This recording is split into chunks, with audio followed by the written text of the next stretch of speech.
Nah, saat ini kita membahas untuk jadi orang yang beruntung itu bagaimana sih?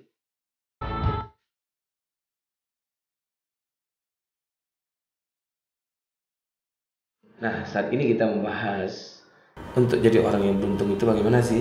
Salah satunya kita hijrahkan diri kita dengan memperbanyak amal. Amin. Amal soleh banyak yang wajib maupun yang sunnah. Ya, amal itu ada yang wajib, ada yang sunnah. Yang wajib mana yang sudah ditentukan oleh Allah Subhanahu Wa Taala. Yang pertama syahadat. Sahabatku yang belum bersyahadat segeralah bersyahadat. Luar biasa. Ya. Oke, saat ini sahabatku yang belum bersyahadat, insya Allah mendapatkan nikmat dari Allah Subhanahu Wa Taala. Ya. Allah tetap memberikan nikmat di dunia, tapi pikirkan juga ladang akhirat. Ya. Karena wal akhiratu khairu laka minal ula. Al qari'ah mal qari'ah wa ma adraka mal qari'ah. Ini dia. Tahukah engkau wa ma adraka mal qari'ah? Apa itu yang namanya qari'ah? Ini dia. Maka luar biasa. Yauma yakunun nasu kal farasil mabsus wa takunu jibalu kal ihnil manfus fa amma man sakulat mawazinuhu fa huwa fi issatir radiyah wa amma man khafat mawazinuhu fa ummuhu hawiyah wa ma adraka ma hiya. Apa itu? Neraka hiyah. Narun hamiyah. Api yang bergelora. Bukan api pon. Api pon ya mungkin bisa padam. Api yang bergelora. Kalah dahsyatnya api gunung meletus. Kalah asap kebakaran yang kemarin di gedung Jaksa Agung. Entah sengaja entah enggak. Itu salah satu hijrahnya Indonesia nih. Jadi gedung Kejaksaan Tinggi yang lama dihapus kan, dibakar, bikin yang baru, data-data baru lagi Bi. Terus anak sekolah yang biasanya sekolahnya di sekolah hijrah Bi, sekolahnya di rumah. Terus guru-guru yang biasa ngajar murid hijrah juga Bi, gantian sama orang tua. Jadi hijrah ya. Hijrah Indonesia seperti itu Bi. Kok alhamdulillah. Astagfirullah. Ada lagi hijrah yang lain Bi. Ibu kota di Jakarta hijrah ke Kalimantan Bi. Jadi seperti itu Indonesia hijrahnya. Iya, jadi di Indonesia ini mungkin ada sebuah gerakan hijrah yang luar biasa. Iya, kita doakan saja. Ya mudah-mudahan hijrahnya. Mudah-mudahan hijrahnya mendapat ridho dari Allah Subhanahu wa Taala. Ya, ini luar biasanya, masya Allah. Jadi apa yang terjadi ketika api yang menggelora tersebut, itulah yang siap untuk membakar kita. Maka mari kita persiapkan amal. Ya, amal yang pertama adalah amal yang wajib. Amin. Yang ditentukan oleh Allah, salah satunya syahadat. Jangan sampai nggak bersyahadat. Tadi dahsyatnya gelora api yang siap menunggu orang-orang yang tidak bersyahadat. Yang kedua salat. Ya kan, jangan tinggalkan. Karena kata Ibnu Mas'ud, ayyuhibbu amali lillah. Apa amal yang paling cintai oleh Allah nih ya Rasulullah? As-salati fi waqtiha. Salat tepat waktu. Nikmat. Lihat. Ibarat katanya Bang Wawan manggil, pacar Bang Wawan. Panggilan pertama enggak dihiraukan. Panggilan kedua juga enggak diangkat-angkat. Panggilan ketiga mungkin sambil berkata-kata dalam hati, sekali lagi enggak kau angkat, cari ada cari yang lain kan. Sekali lagi enggak engkau angkat.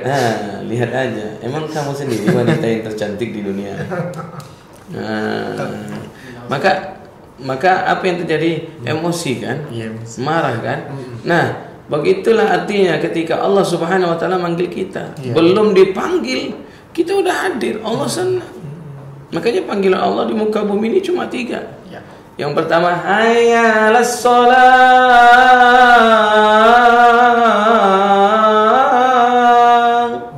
Panggilan salat.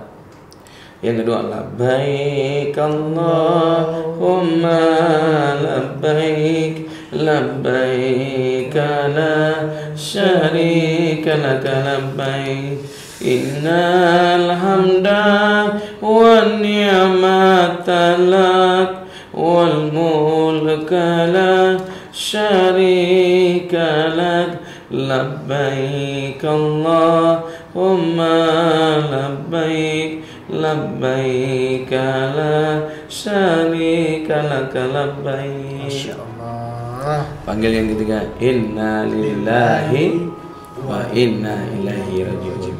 Hati-hati kalau kau cuekkan panggilan pertama, kalau kau cuekkan panggilan kedua, Masya Allah. Panggilan ketiga. Iya. Ketika datang panggilan ketiga, kau ingin dari pertama kedua nggak bisa lagi. Maka, yuk kita hadir. Nih panggilan sholat, hadir tepat waktu. Sebelum dipanggil kita sudah hadir. Itu membuat Allah Subhanahu Wa Taala tambah sayang, tambah cinta, dan akan memenuhi semua kebutuhan hidup kita. Enggak kita datangin aja panggilan Allah, Allah nggak dendam kok, Allah masih penuhi, betul nggak Bang? Betul, Mi. Apalagi kalau kita datang, Masya Allah. Begitu juga seorang ayah memanggil anaknya, panggilan pertama nggak dihiraukan, panggilan ketiga nggak dihiraukan, Masya Allah. Panggilan ketiga itu mungkin ayah akan mendekap kepada anak-anaknya, seperti itu. Nah, kemudian apa lagi yang wajib? Yaitu asyam, sadat, salat, puasa. Kemudian ini puasa sepanjang bulan Muharram bagus. Bagus ya, Mi. Ya. Kenapa? Puasa sepanjang bulan Muharram ini sama pahalanya seperti orang yang menghapuskan dosa setahun yang akan yang telah lalu. Luar biasanya. Kemudian zakat, banyaklah kita berzakat. Kemudian apa lagi? Haji. Jadi haji bagi yang mampu. Bagi yang sudah mampu namun tak mau haji, hati-hati. Wa man malaka zadan aw rahilatan tablughu ila baitillah falam yuhajja awil umrah fa alaihi ayyamuta yahudiyan aw nasraniyan. Hei orang-orang yang sudah kuberikan kemampuan, hei orang-orang yang sudah kuberikan kelebihan rezeki, hei orang-orang yang sudah kuberikan kesempatan, namun kau tak mau berangkat haji dan umrah ke Baitullahku, ke rumahku, kata Allah Subhanahu Wa Taala.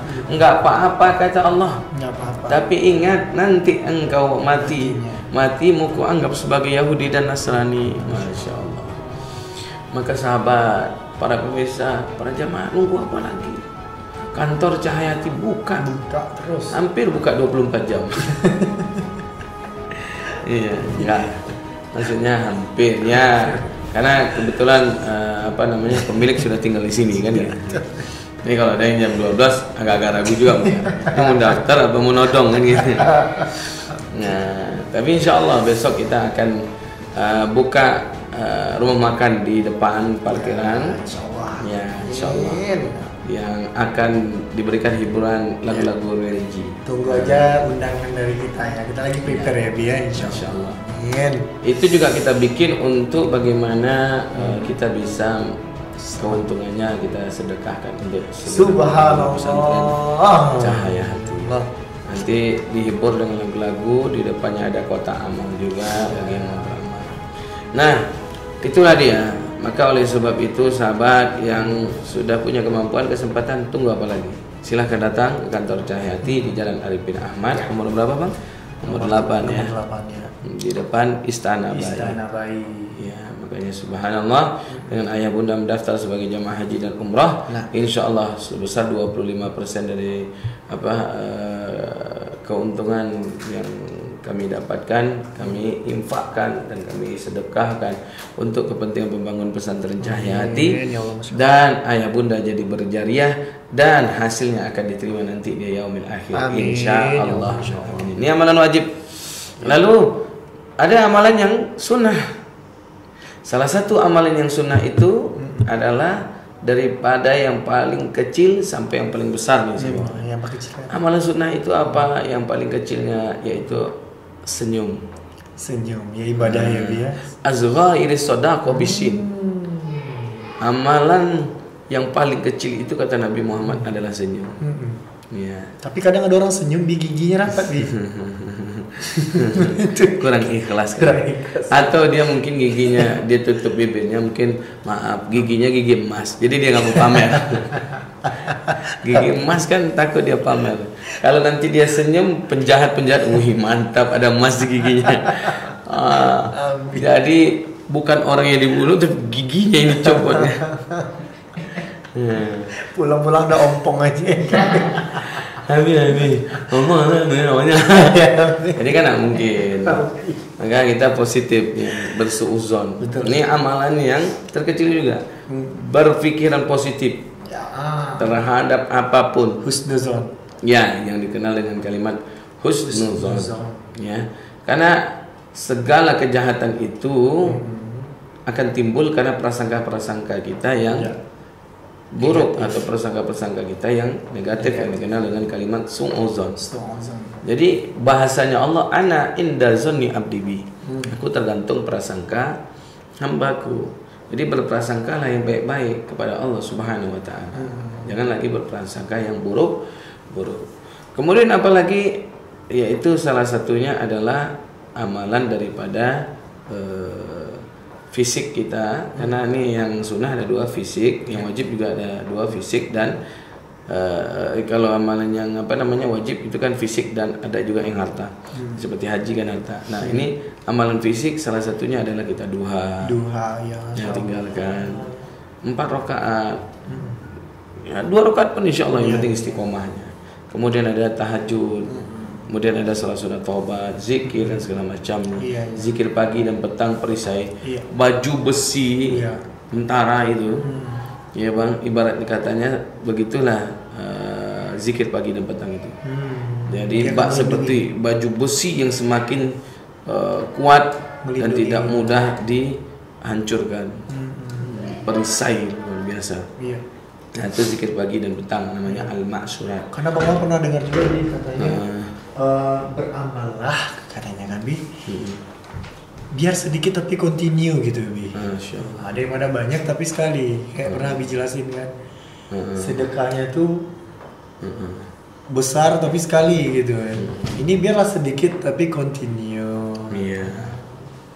Oke. Nah, jadi lanjut lagi ke amal harta. Nah, amal yang sunnah bersifat harta. Nah, salah satunya adalah sedekah. Sedekah ini luar biasa. Amalan yang mampu, amalan sunnah yang mampu, masya Allah, ya memiliki keutamaan fadilah yang luar biasa. Salah satunya sedekah itu bisa menghapus dosa. Coba bayangkan Bang, sedekah itu bisa menghapus dosa. Kok bisa sih sedekah jadi bisa menghapus dosa? Begitulah Allah, maha luar biasanya Allah, maha kayanya Allah. Sampai-sampai subhanallah luar biasa, Nabi Muhammad SAW, hadis yang diriwayatkan oleh Imam Sunan Tirmizi, sedekah dapat menghapus dosa sebagaimana air dapat memadamkan api. Masya Allah. As-sadaqatun fa inda dzunuba kullahum faka'annahal ma'a, sebagaimana kata Rasulullah, air ya kan, memadamkan api. Jadi air kan lama prosesnya memadamkan api, tapi sedekah lebih luar biasa. Ada kejadian yang luar biasa, bahwa di pasar mana itu, Bogor apa di mana kemarin kalau nggak salah, bakar ya, rata semua. Tapi aneh, ada toko yang tidak terbakar dan tersentuh sama sekali. Masya Allah. Iya kan? Apa sebab? Ternyata di situ orang-orangnya ahli sedekah. Nah, bagaimana bukti bentuk ahli sedekahnya? Masya Allah. Ya, mereka setiap ada acara-acara dan setiap ada tabligh akbar, mereka nggak pernah tidak bersedekah. Nah, begitu luar biasanya sedekah bisa menghapuskan dosa. Lalu apalagi yang kedua, masya Allah luar biasa, kata Nabi Muhammad SAW, bahwa sedekah itu bisa memberikan naungan. Nah, jadi sabatun yaumal zilla, sabatun ada 7 golongan manusia. Yaumal zilla ila zillu, yang nanti tidak ada naungan di saat di yaumil akhir, di suatu hari di mana tak ada naungan. Sab'atun fi zilla yaumal zilla ila zillu, ada 7 golongan manusia yang nanti akan mendapatkan naungan Allah saat tak ada naungan yang lainnya. Siapa salah satunya? Yaitu awarijalun tasaddaq tabihi fi yaminihi. dia bersedekah dengan tangan kanannya, namun tangan kirinya tidak mengetahui. Artinya dia sedekah dengan ikhlas. Artinya dia sedekah dengan tulus. Artinya dia sedekah dengan mengharapkan ridho Allah, jauh dari rasa ria, ujub, ingin dipuji orang lain. Masya Allah. Kemudian apalagi sedekah memberikan keberkahan pada harta. Masya Allah. Nabi yang bilang, apa kata Nabi? Mana qasat sadaqatun baliasdar. Tolong buktikan wahai sahabatku, pernah enggak sahabat-sahabat yang bersedekah itu jatuh miskin? Pernah enggak orang-orang yang bersedekah itu kelaparan? Pernah enggak orang-orang yang bersedekah itu menjadi orang gila kah, stres kah? Justru semakin sehat. Justru orang semakin bersedekah itu, kata Nabi Muhammad SAW, hartanya akan terus bertambah. Sampai mana qasat sadaqatun baliasdar. Kata Allah, Muhammad sampaikan kepada ahli-ahli sedekah, aku takut orang-orang yang bersedekah itu jatuh miskin. Makanya orang yang bersedekah aku bikin dia tambah kaya. Kenapa ya Allah? Kalau dia aku bikin miskin, siapa lagi yang akan membantu wali-waliku di muka bumi? Siapa walimu ya Allah? Fakir miskin, anak yatim, dan wali-walidaikum, kedua orang tua. Ini luar biasa. Jadi Allah sayang sama orang yang bersedekah. Saking sayangnya Allah kepada orang yang bersedekah, yang fadilah yang keempat, Masya Allah, Allah bilang Allah melipat gandakan pahala orang yang bersedekah. Luar biasa. Nih di dalam surat Al-Hadid ayat 18, yang artinya sesungguhnya orang-orang yang bersedekah, baik laki maupun perempuan, yang meminjamkan hartanya kepada Allah pinjaman yang baik, niscaya Allah akan melipat gandakan ganjarannya kepada mereka, bagi mereka pahala yang banyak. Subhanallah, luar biasa. Surat Al-Hadid ayat 18. Masya Allah, kita ini susah mencari pahala, tapi ada yang gampang tapi disepelein. Maka memang iblis itu luar biasa, membuat kita menjadi orang yang malas untuk bersedekah. Kita lihat banyaklah di khutbah Jumat ya, banyak tuh ketika kotak bakul jalan, bahkan kadang-kadang Abi ceramah sampai hilang bahan, jarang lihat orang tersebut. Ketika dia kotak bakul belum jalan, semangat merhatiin tausiah kita, khutbah gitu. Pas disenggol kotak bakul pura-pura begini.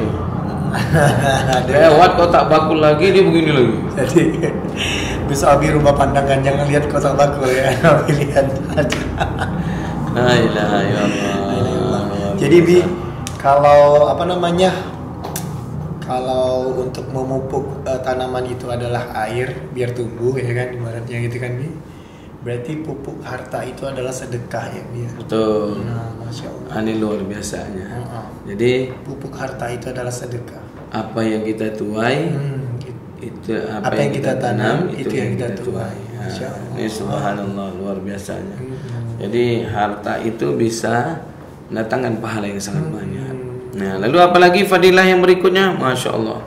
Kata Nabi Muhammad SAW bahwa Allah meletakkan bukti keimanan seseorang itu, kesempurnaan iman seseorang itu dari sedekah. Mana dalilnya? Lan tanalul birra hatta tunfiqu mimma tuhibbu. Aku akan lihat sempurna imanmu hai Haji Oktri kalau kau mampu mengorbankan apa yang kau cintai. Cahaya hati perusahaan dapat keuntungan. Kemana larinya? Pembangunan pesantren Cahaya Hati. Inilah korban. Mana lagi larinya? Para imam kita berangkatkan. Mana lagi ya? Orang-orang yang soleh pernah kita berangkatkan, yang mereka kekurangan uang, kurang biaya, ya, kita bantu. Bahkan ada yang kita longgarkan, ya mereka berangkat dulu, pulangnya bayar. Ternyata susah pula ditagih. Mana lagi? Kos Cahaya Hati diberangkatkan umroh. Amin, insya Allah. Amin. Amin ya. Mudah-mudahan ayah bunda ngaminin juga di sana. Tinggal nunggu tanggal mainnya, live-nya pindah nanti. Subhanallah, bis. Allahu Akbar. Allahu Akbar. Insyaallah. Tapi kita live tetap di bawah Ka'bah. Jangan pula Om Jeki ngambil sorotan dari atas Ka'bah. Ditangkap Om Jeki nanti. Enggak pulang-pulang nanti. Jadiin kami guling di sana nanti. Masya Allah. Nah, apalagi Yang ketujuh, bahwa sedekah dapat membebaskan dari siksa kubur. Masya Allah, luar biasa. Nabi Muhammad SAW di dalam hadis yang diriwayatkan oleh Imam Tabrani, Masya Allah, kata Nabi Muhammad SAW, as-sadaqatun khair, as-sadaqatun wa ja'alna khairu min ahli kubur, bahwa sedekah itu memberikan kebaikan kepada ahli-ahli kubur. Bang Wawan yang sedekah, orang tua yang meninggal, Masya Allah, aturan tadi kuburannya banyak binatang buas, kosong, karena ada binatang buas, karena diracuni dengan fadilah sedekah. Apalagi investor akhirat ya. Allah yang membangun untuk pesantren, Masya Allah, memperuntukkan untuk almarhum ayah. Jadi luar biasanya ini ibu bapak yang sedekah untuk pembangunan pesantren Cahyati diperuntukkan. Sebelumnya kuburnya itu mungkin dari penuh oleh binatang buas. Ketika dia meninggal, kuburan tadi itu tidak ada binatang buas. Maaf yang dulu pernah memutuskan tali silaturahmi gara-gara fadilah sedekah, kuburan tidak jadi sempit. Karena apa? Sedekah itu kan melapangkan orang lain. Ya, pesantren kita ini dalam kesulitan soal biaya nih, dilapangkan oleh para investor, donatur dan segala macam. Bahkan nggak tanggung-tanggung. Di sedekahnya 1M, 2M, 3M, ada satu lagi yang M tapi ember.